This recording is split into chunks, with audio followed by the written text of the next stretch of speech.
राजकाज के कार्य को संभाल रहे हैं। अब भगवान को ब्रज की बहुत याद आती थी। वो ज्यादा बोल नहीं पाते थे किसी से, पर उनको बहुत याद आती थी।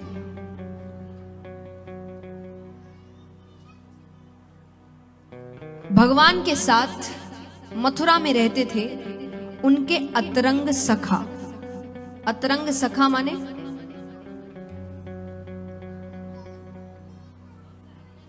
Best friend.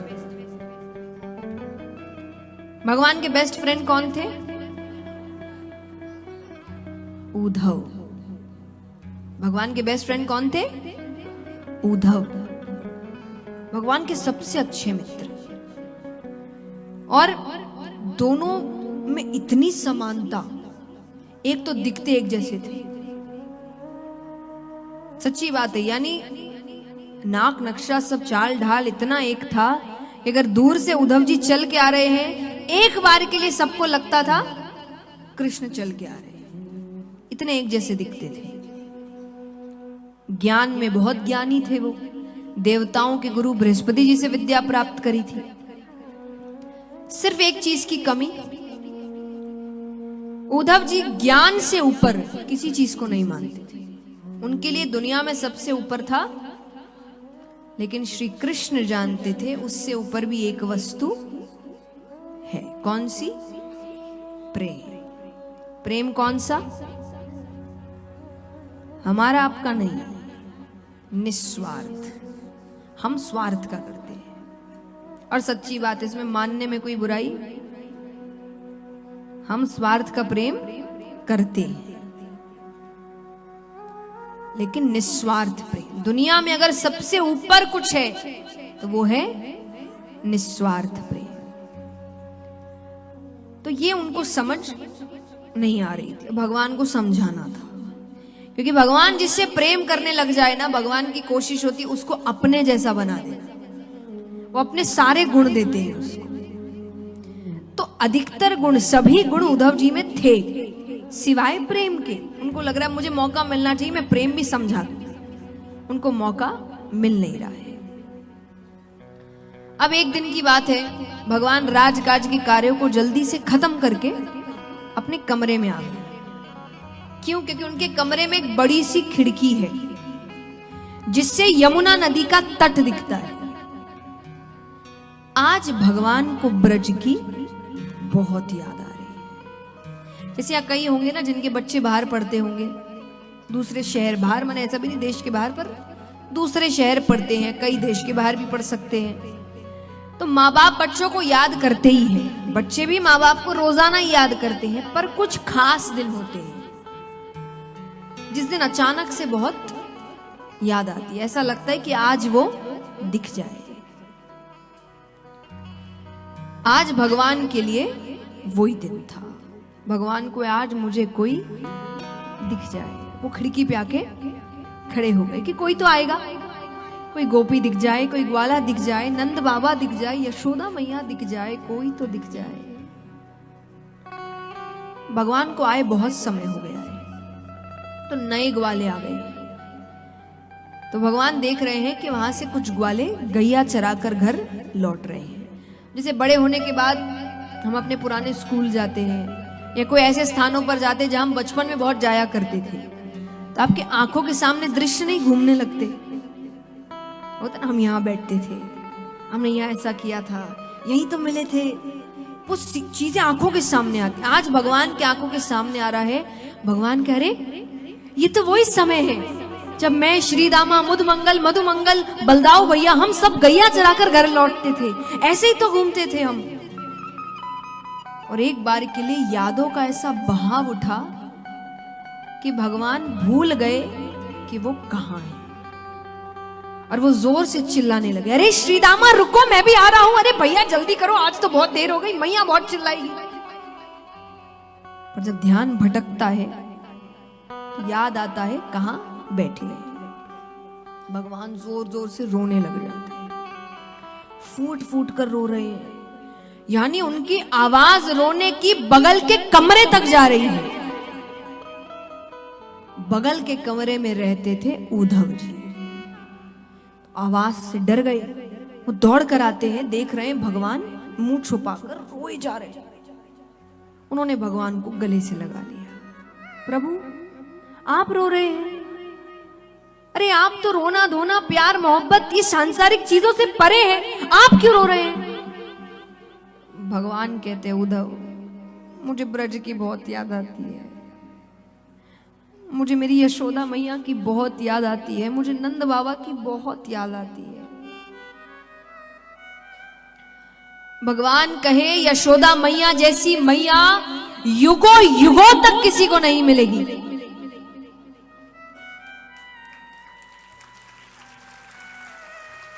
अरे मैं जब तक वहां रहा ना, मैंने उनको एक सुख नहीं दिया, सच्ची नहीं दिया। भगवान जब तक वहां रहे, यशोदा मैया के दरवाजे पर रोजाना लोग खड़े रहते, तुम्हारे बेटे ने ये कर दिया, तुम्हारे बेटे ने वो कर दिया। और वो कहे इसके बाद भी उनका प्रेम घटने की बजाय और बढ़ता गया। तुम्हें पता है, एक दिन मैं गैया चराकर घर थोड़ी देर से लौटा, वो मुझे गले से लगाकर रोने लग गई। वो कहती कन्हैया तू देर मत किया कर, तू समय पर आ जाया कर, तू पास नहीं होता ना, तू देर कर देता, मुझे बहुत बेचैनी होती है, मेरा कलेजा अपनी जगह छोड़ देता है, तू घर समय पर आ जाया कर। तुम्हें पता है वो हालत देखकर मैं घर कभी देर से नहीं गया, पर आज मुझे कितना समय हो गया है, मेरी मां कैसे रह रही होगी मेरे बिना। भगवान कहते हैं नंद बाबा जैसे बाबा युगों युगों तक नहीं मिलेंगे। अरे मेरे बाबा जानबूझ के जूतियां नहीं पहनते थे, घर से बाहर जाकर खड़े हो जाते थे। क्यों? क्योंकि उनको पता था अब कन्हैया उनकी जूतियां सर पर लेकर आएगा और कहेगा बाबा आपने जूतियां नहीं पहनी, मैया चिल्लाएगी ना, जल्दी से पहन लो। और मैं अपने हाथों से उनको जूतियां पहनाता था। सिर्फ इस एक दृश्य के लिए मेरे बाबा रोज यही करते थे, बाहर जाकर खड़े हो जाते थे। भगवान कहते उद्धव, मैं दावे के साथ कहता हूं, जब से यहां आया हूं ना, मेरे बाबा ने जूतियां नहीं पहनी होगी। भगवान कहे इससे भी ज्यादा दुख मैंने उन भोली भाली गोपियों को दिया है। तुम्हें पता है एक दिन मैया ने मुझसे कहा कि कन्हैया तू क्यों चोरी करता है? अरे वो गरीब है, वो जो दूध दही माखन बेचती है उससे जो पैसे आते हैं वो उससे ही भोजन करती है, तो उनका नुकसान कर देता है, वो क्या खाएंगे उस दिन? मैं कई दिन तक चोरी करने नहीं गया। कुछ दिन बाद वो सब की सब घर आ गई, आकर कहती अरे यशोदा कन्हैया सिर्फ तेरा ही बेटा है क्या? अरे चोरी करता है करने दो, नुकसान करता है करने दो, गरीब तो उस दिन हो जाएंगे जिस दिन ये छोड़कर चला जाएगा।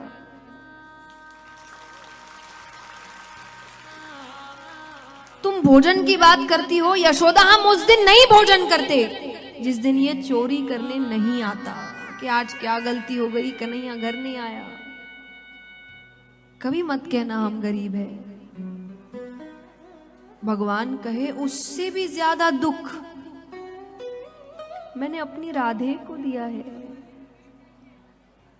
और भगवान कितनी देर तक राधे राधे राधे कहकर रोने लगे। मैं यहां कई महिलाएं हैं जिनकी आंखों में आंसू देख रही हूं, जबकि मैं आपको सुना रही हूं। वहां भगवान असल में रो रहे हैं उद्धव जी के सामने, भगवान रो रहे हैं। उसके बाद भी उद्धव जी पे कोई असर नहीं हुआ।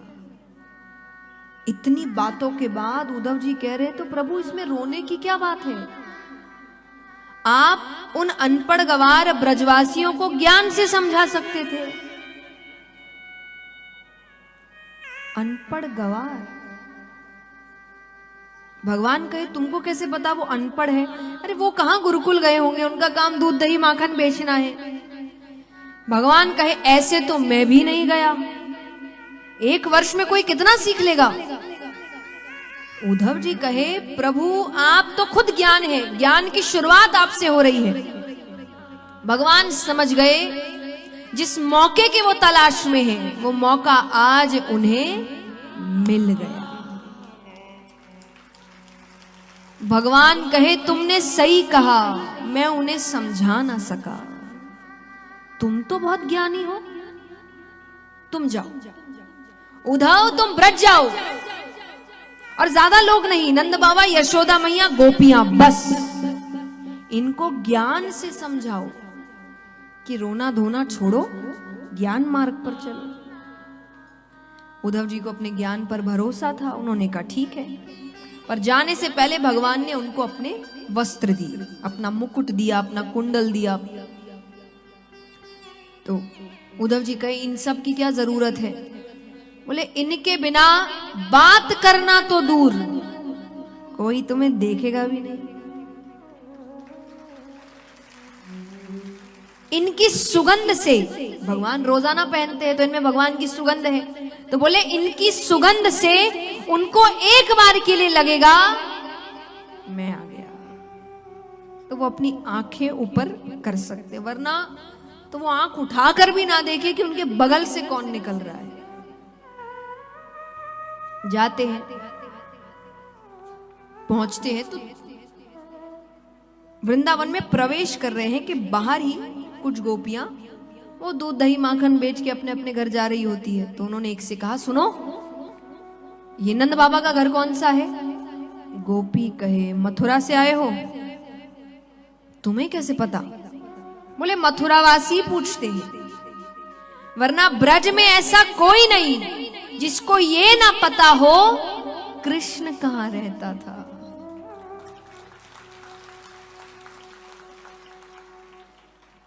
तो कहे बताओ कहां रहता था? गोपी कहे जो नीचे जल की धारा जा रही है ना, इसके साथ साथ जाओ, ये जहां जाकर रुकेगी वो घर नंद बाबा का है। तो चलने लगते हैं। तो कहे सुनो, इसको साधारण जल मत समझना, ये जब से तुम मथुरावासी हमारे कृष्ण को लेकर गए हो, तब से नंद बाबा और यशोदा मैया के जो अश्रु जल बह रहे हैं, ये वो जल है। वो इतना रोए हैं भगवान के जाने के बाद। अब वो जा रहे हैं तो वो ब्रज को देख रहे हैं, उनको ऐसा लग रहा है वो किसी शमशान घाट में है। व्यक्ति चलते हुए दिख रहे हैं पर उनको लग रहा है सब मरे हुए हैं, किसी में जान ही नहीं है। अब वो घर पहुंचते हैं, घर पहुंच के आवाज लगाते हैं, नंद बाबा, ओ नंदराय जी। एक आवाज आती है, कौन? मैं कृष्ण, मैं उद्धव हूं, कृष्ण का मित्र, संदेश लेकर आया हूं। तो एक व्यक्ति बाहर आता है, दुबला पतला शरीर, आंखें अंदर तक धसी हुई, कांपती हुई आवाज, झुर्रियां पड़ गई है। वो कहे कहो मैं नंदराय हूं। भगवान ने सबका हुलिया बताया था कि कौन कैसा दिखता है। नंद बाबा उस हुलिये से बिल्कुल मेल ही नहीं खा रहे।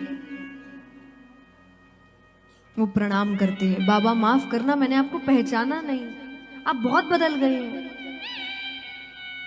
वो कहते आओ अंदर आओ, बैठाते हैं। वो कहते थके हुए लग रहे हो, भूख लगी होगी, मैं भोजन लेकर आता हूं। लेकर आता हूं, उनके खुद के घर में कुछ नहीं। तो उनके जाने के बाद उद्धव जी रसोई घर देख रहे हैं कि अपने घर से खाना क्यों नहीं लेकर आ रहे। नंद बाबा के रसोई घर में जाले पड़े हुए हैं, यानी जब से कृष्ण गया इस घर में खाना ही नहीं बना।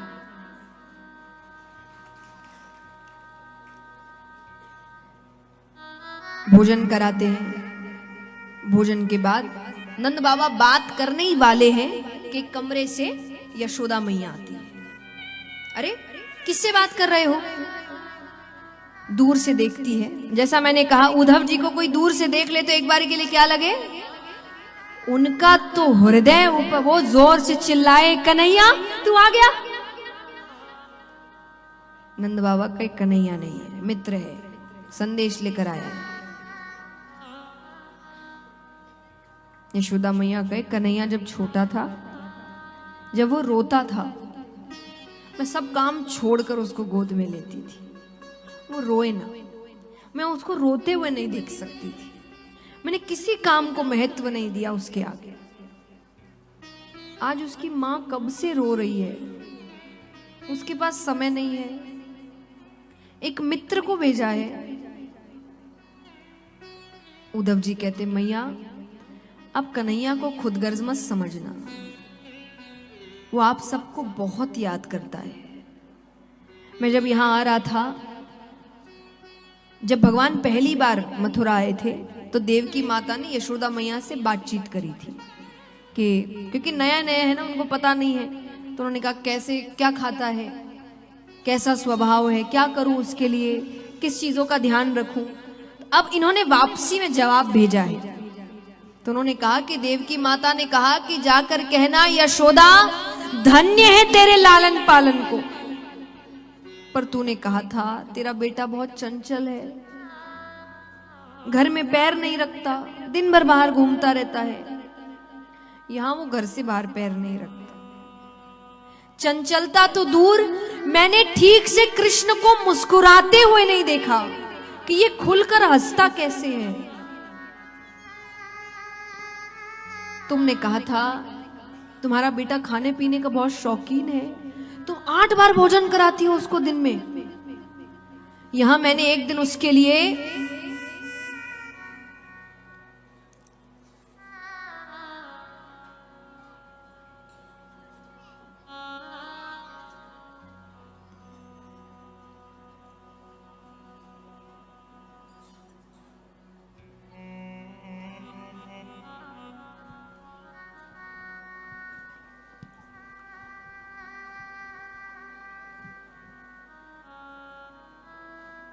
वो कहे कि तुम 8 बार भोजन कराती हो उसको। यहां मैंने एक दिन उसके लिए गौरस से बनी एक मिठाई बनाई। जो कन्हैया थाली को हाथ जोड़कर बैठता था, उस दिन थाली छोड़कर चला गया। जाकर कमरे में उद्धव जी से कह रहे हैं भगवान के उद्धव देवकी माता से कहना कि मेरे लिए गौरस से बनी कोई चीज ना बनाए। मुझे मेरी यशोदा मैया की याद आती है, मुझे मेरे ब्रज की याद आती है, वो बनाती थी मेरे लिए।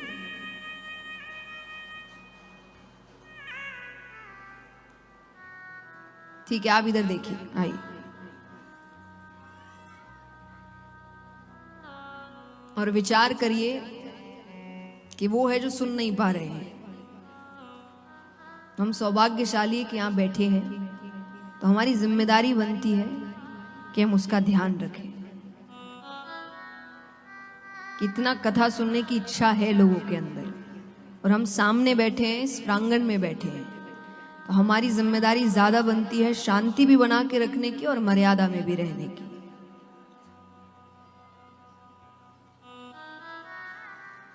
तो यहां पर यशोदा मैया, उद्धव जी बता रहे, वो इससे ज्यादा सुन ही नहीं पाई, बेहोश हो गई। नंद बाबा उनको उठाकर सुला देते हैं। नंद बाबा कहिए इतनी देर आराम करती है जब तक बेहोश रहती है, वरना ये पागलों की तरह पूरे ब्रज में घूम रही है, हर घर जाती है माफी मांगने। उद्धव जी कहे माफी क्यों मांगने?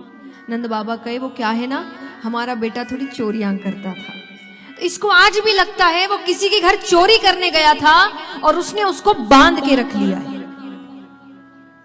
तो वो हर घर जाकर माफी मांगती है कि वो किसी का नुकसान नहीं करे, मैं उसे घर में बांध के रखूंगी, उसको वापस कर दो। वृक्षों से पूछती है तुमने कन्हैया को देखा क्या? गोवर्धन पर्वत से पूछती है तुम्हारी तो पूजा कराई थी, अरे उसको बोलो ना वो वापस आ जाए, मैं उसे बहुत याद करती हूं। उद्धव जी को अपना काम याद आता है। उन्होंने कहा बाबा आप सौभाग्यशाली हैं कि कृष्ण ने यहां क्या लीला करी, पर वो किसी का बेटा नहीं है, वो परम पिता परमेश्वर है, वो भगवान है। नंद बाबा ने कहा क्या? अरे मैंने तो तुमको बहुत ज्ञानी बालक समझा था, तुम तो बड़े साधारण से बालक निकले। क्या कहा? वो किसी का बेटा नहीं, वो भगवान है। अरे भगवान के एक लक्षण नहीं है उसमें। नंद बाबा कहे भगवान सबका पेट भरते हैं, अन्न का भंडार है। जिसके खुद के पास अन्न का भंडार है, मैंने उसे भूख से तड़पते हुए देखा है, क्योंकि उसको यशोदा खाना नहीं खिलाती थी। वो तब तक भूखा रहता जब तक यशोदा खाना ना खिलाए। तुम कहते हो भगवान है, भगवान कहते सत्य की राह पर चलो। कहते हैं ना, मेरा बेटा बात बात पर झूठ बोलता है, चोरी करता है। तुम कहते हो भगवान है। और चलो मैंने मान लिया मुझसे गलती हुई कि मैंने उसको बेटा कहा, पर क्या भगवान से गलती हो सकती है? हो सकती है क्या? बताओ, भगवान से गलती हो सकती है? उसने मुझे बाबा कहा है, उसने यशोदा को मैया कहा है। जब गोपियां उसे सताती कि नंद बाबा गोरे, यशोदा मैया गोरी, बलदाऊ भैया गोरे, तू कहां से आ गया काला, तो इनका बेटा नहीं है, वो क्रोधित हो जाता। वो आकर यशोदा से कहता कि मैया कहते जा मरी से कि मैं तेरो छोरो। तुम कहते हो भगवान है। और चलो मैंने मान लिया मुझसे गलती हुई कि मैंने उसको बेटा कहा, और तुम्हें लगता है कि तुम्हारा ये बताना कि वो मेरा बेटा नहीं, वो भगवान है, मेरी विरह वेदना कम कर देगा। विरह वेदना मतलब बिछड़ने का दुख, अलग होने का, उसको कहते विरह वेदना। तो नंद बाबा कहे कि तुम्हारा ये कह देना कि वो भगवान है मेरी विरह वेदना कम कर देगा। अरे आज तक तो मुझे लग रहा था मुझे मेरे बेटे ने छोड़ दिया। बहुतों के छोड़ देते हैं, हाँ कि ना? कई बच्चे माँ बाप को घर से बाहर निकाल देते हैं, माँ बाप को छोड़ देते हैं, वृद्धाश्रम भेज देते हैं, है ना? तो बोले अभी तक तो मैं सोच रहा था मेरे बेटे ने मुझे छोड़ दिया। बहुतों के छोड़ देते हैं, पर भगवान तो है, मैं उसके भरोसे रहूंगा, मेरी आखिरी उम्मीद है वो। पर तुमने आज क्या बता दिया? भगवान ही मेरा घर छोड़ के चले गए, भगवान मुझे छोड़ के चले गए। बात बताइए, हर ज्ञानी जन आपको बता रहा है आपकी आखिरी उम्मीद कौन है? भगवान। वो नहीं छोड़ेगा आपको। दुनिया में कोई भी साथ छोड़ सकता है, वो नहीं छोड़ेगा। लेकिन अगर कोई आपको बोल दे भगवान ने आपको छोड़ दिया, अब आपकी आखिरी उम्मीद छीन ली किसी ने, इससे दुर्भाग्य वाला घर कौन सा होगा जिस घर को भगवान ने त्याग दिया। तो नंद बाबा को लग रहा है कि अभी तक तो मैं इतना दुखी था भी नहीं जितना तुमने आज मुझे बना दिया कि भगवान ने ही मेरा घर छोड़ दिया। अब तो मेरे पास जिंदा रहने के लिए भी कोई उम्मीद। तुम क्यों आए उधर? तुमने मेरा दुख और बढ़ा दिया। ये कहते कहते नंद बाबा ने रोते हुए अपनी आंखें बंद कर ली। उद्धव जी को समझ नहीं आ रहा मैं क्या जवाब दूं। वो चुपचाप वहां से चले गए। थोड़ी दूर गए, कुछ गोपियां बैठी है, आपस में बात कर रही है। तो उद्धव जी सोने के रथ में आए थे, और ये रथ मथुरा का था कंस के समय से। तो अक्रूर जी भी इसी रथ में आए थे। तो गोपी कहती, अरे ये सोने का रथ किसका है? दूसरी कहे, तुझे याद नहीं, वो अक्रूर इसी रथ में तो आया था कृष्ण को ले जाने। अब वो कहे, अब क्या लेने आया है? तो बोले, वो कंस की मृत्यु हो गई है ना, उसका श्राद्ध है, मांस लेने आया होगा। श्राद्ध में मांस कौन परोसता है? बोले, दैत्यों के श्राद्ध में मांस ही परोसा जाता है। तो यहां क्यों लेने आया? यहां तो दूध दही माखन का काम करते हैं हम। बोले, ये बड़े होशियार हैं, इनको पता है जब से कृष्ण गया है तब से ब्रज में सब मृत घूम रहे हैं, सब मरे पड़े हैं। और इन्होंने तो अपने स्वाद का भी ध्यान रखा है कि जो प्रेमी होते हैं उनका हृदय बड़ा मीठा होता है। तो दूसरी गोपी कहे तो तुम्हारा हृदय मांगेंगे तुम दे दोगी? वो कहे क्यों नहीं, अरे मामा के श्राद्ध में भांजा भी तो होगा, वो दूर से देखकर पहचान जाएगा ये किस गोपी का हृदय है। हम उससे नहीं मिल सकते, वो हमारे हृदय देख ले। कैसे भाव है,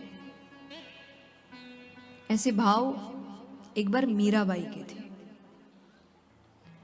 तो मीराबाई पेड़ के नीचे बैठी है, भजन गा रही, भगवान को बुला रही है, उनको दर्शन करने हैं। भगवान ने उस दिन परीक्षा लेने की ठान ली, नहीं आ रहे। अब वो रोए जाए गाए जाए, रोए जाए गाए जाए, भगवान आ नहीं रहे। अंत में वो थक गई। तो पेड़ के ऊपर एक कौवा बैठा है, बहुत आवाज कर रहा है, वो उससे ही बात कर रही है। और वो कौवे से क्या कह रही है सुनिए।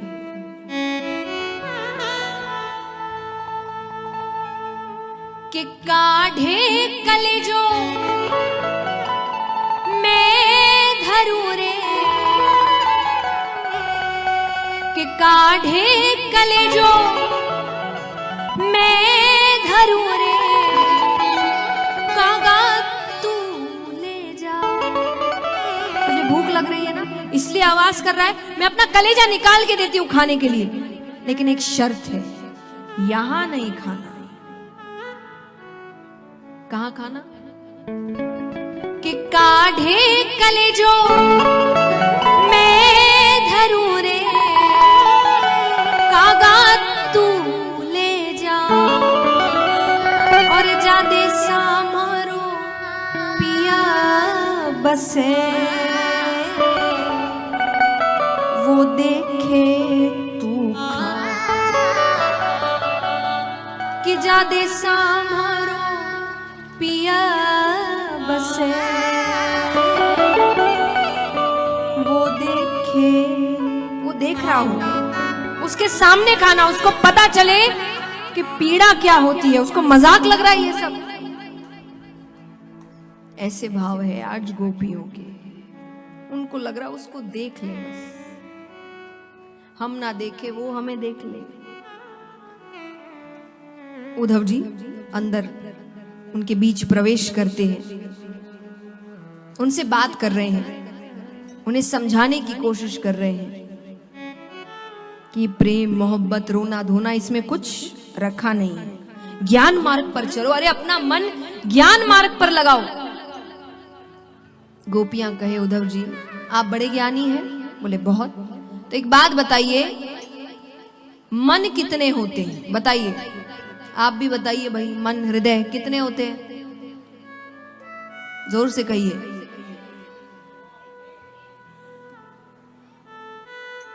आपके शरीर में 2 हृदय हैं। मैं ज्ञान रूपी नहीं पूछ रही, साधारण तौर से शरीर में आपके कितने मन हैं, कितने हृदय हैं? 1। तो उन्होंने भी जवाब दिया 1। गोपियां कहे वो तो कब का कृष्ण को दे दिया। अब ज्ञान पर लगाने के लिए मन होना भी तो चाहिए,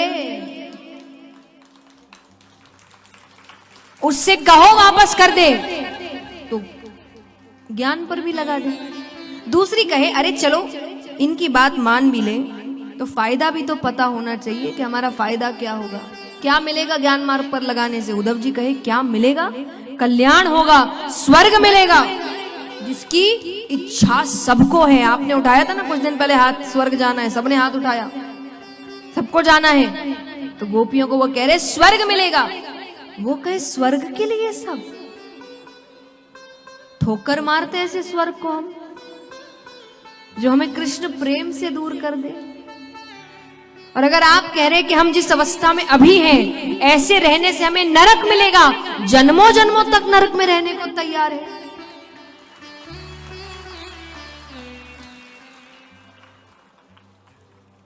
उद्धव जी कहे कि पहले उससे क्रोधित थी, अब उसी की बात कर रही हो। गोपियां कहे वही तो बात है, आप प्रेम ही तो नहीं समझ रहे। प्रेम ऐसा ही होता है, कारे को छोड़ो जा सके कारे माने कन्हैया, कि कारे को छोड़ो जा सके पर कारे की कथा ना छोड़ी जाए। उसको छोड़ दे चलेगा, उसकी बात बंद नहीं कर सकते। उसकी बात पर तो हम आज तक जिंदा है, वरना उसी दिन मर गए होते जिस दिन वो छोड़कर गया होता। हाँ कि ना?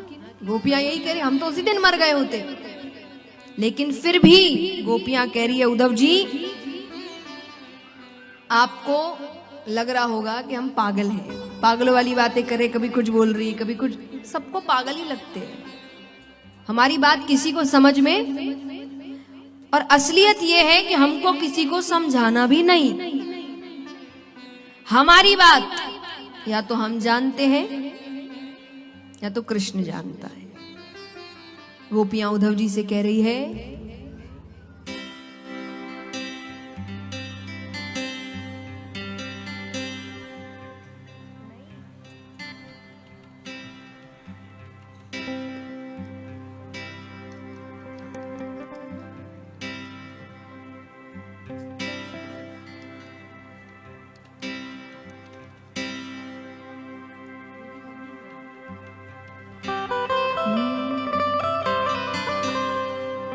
ओ मेरी लगी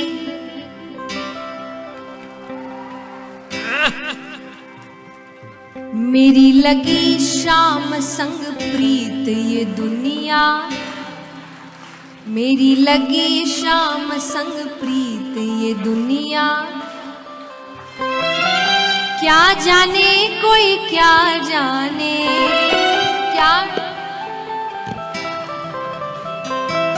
क्या जाने कोई क्या जाने, क्या जाने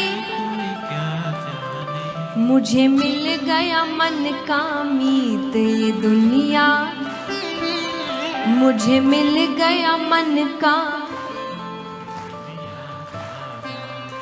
भाई कौन कौन ऐसा प्रेम भगवान से करना चाहता है? उठाना पूरे पूरे हाथ। ओ मेरी लगी मेरी लगी मेरी लगी शाम संग प्रीत ये दुनिया, क्या जाने मेरी लगी शाम संग प्रीत ये दुनिया, क्या जाने कोई क्या जाने, क्या जाने कोई क्या जाने, क्या जाने कोई क्या जाने, क्या जाने कोई क्या जाने। तो मुझे मिल गया, मुझे मिल गया, मुझे मिल गया मन का मीत ये दुनिया, क्या जाने मुझे मिल गया मन का मीत ये दुनिया, क्या जाने। ओ मेरी लगी शाम संग प्रीत ये दुनिया, क्या जाने।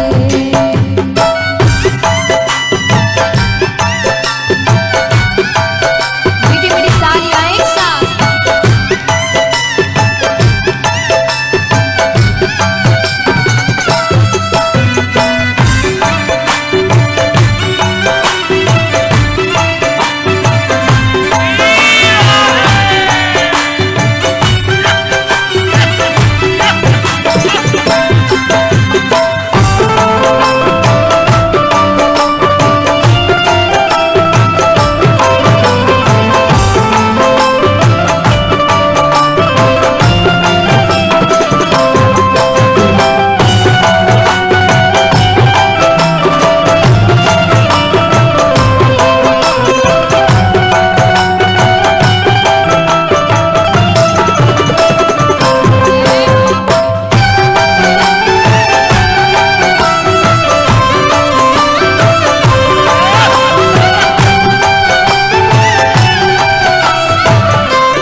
अब सांसारिक प्रेम को करने में समय लगता है। आप व्यक्ति से मिलते हैं, जान पहचान होती है, बातचीत होती है, स्वभाव समझते हैं, तब जाकर प्रेम होने में काफी समय लगता है। पर भगवान के साथ ऐसा, भगवान से प्रेम किस दिन हो जाता है? गोपियां कहती है, छवि लगी मैंने शाम की जब से, छवि लगी मैंने शाम की जब से, छवि लगी मैंने शाम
कि किसी से प्रेम हुआ, अगर कुछ सही नहीं हुआ तो वो प्रेम खत्म भी हो जाता है, फिर किसी और से भी प्रेम हो जाता है। भगवान के साथ ऐसा, एक बार मन लग गया फिर वो मन अलग हो ही नहीं सकता भगवान से।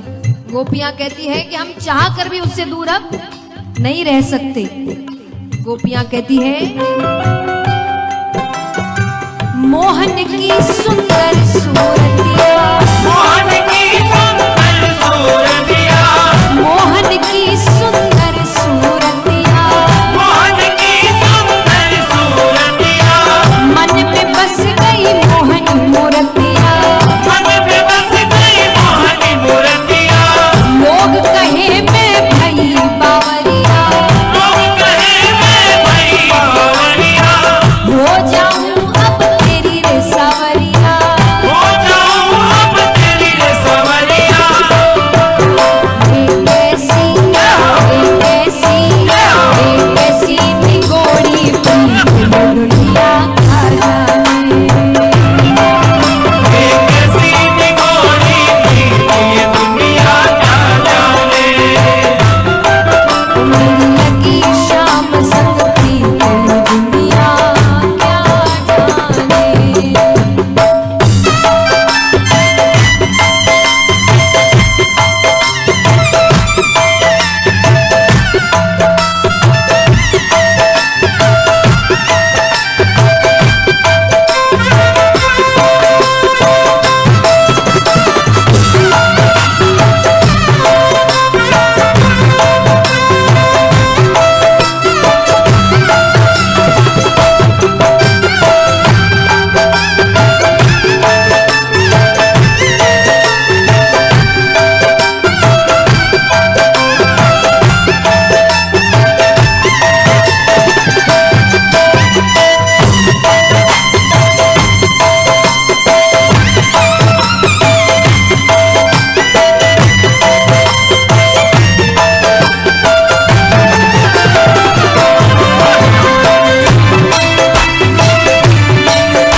सांसारिक प्रेम और भगवत प्रेम में एक बहुत बड़ा अंतर होता है। सांसारिक प्रेम में आने के बाद ही सारे झंझट है, सारे कलेश है। उससे पहले व्यक्ति ठीक ही रहता है, हाँ कि ना? जितनों ने यहाँ प्रेम किया होगा, सांसारिक प्रेम सबको पता ही है ना। इसीलिए शादी के पहले बड़ा चाव होता है शादी का, शादी के बाद आपके शादी को लेकर मजाक ही खत्म नहीं होते, जिंदगी खत्म हो गई, ये हो गया वो हो गया। यानी अर्थ, सांसारिक प्रेम में प्रेम होने के बाद ही सारे कलेश होते हैं, और भगवत प्रेम में प्रेम होने के पहले ही सारे कलेश होते हैं। प्रेम होते ही जिंदगी। तो गोपियां कह रही है आपको लग रहा है हम दुखी हैं, बिल्कुल नहीं है, हमसे ज्यादा सुखी कोई नहीं है। हमारा दुख तो इतना है बस कि वो दिखेगा कब, बाकी हमें किसी बात की चिंता नहीं है। दुनिया की चिंता खत्म, लोगों की चिंता खत्म, जिंदगी की चिंता खत्म। हमसे ज्यादा खुश, हमसे ज्यादा सुखी और कोई नहीं है।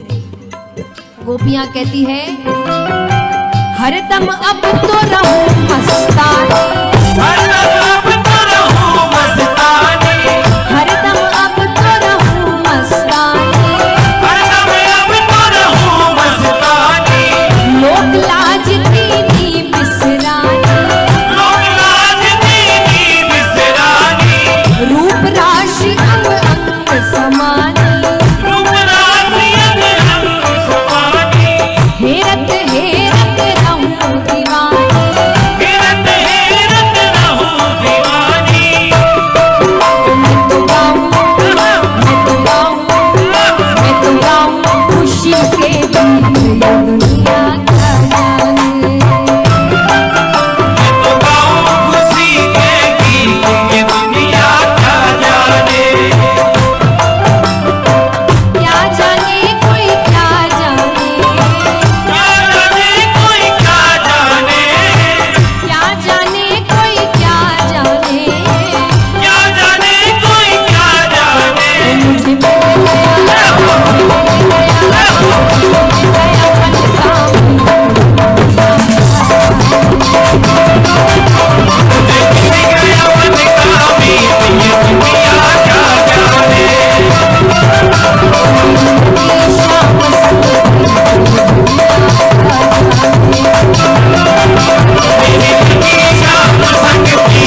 इस प्रकार भगवान उद्धव जी को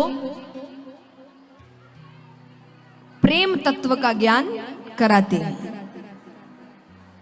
अब यहां पर जब उद्धव जी वापस आते हैं तो भगवान से कह रहे हैं कि भगवान वापस क्यों नहीं चले जाते उनके पास।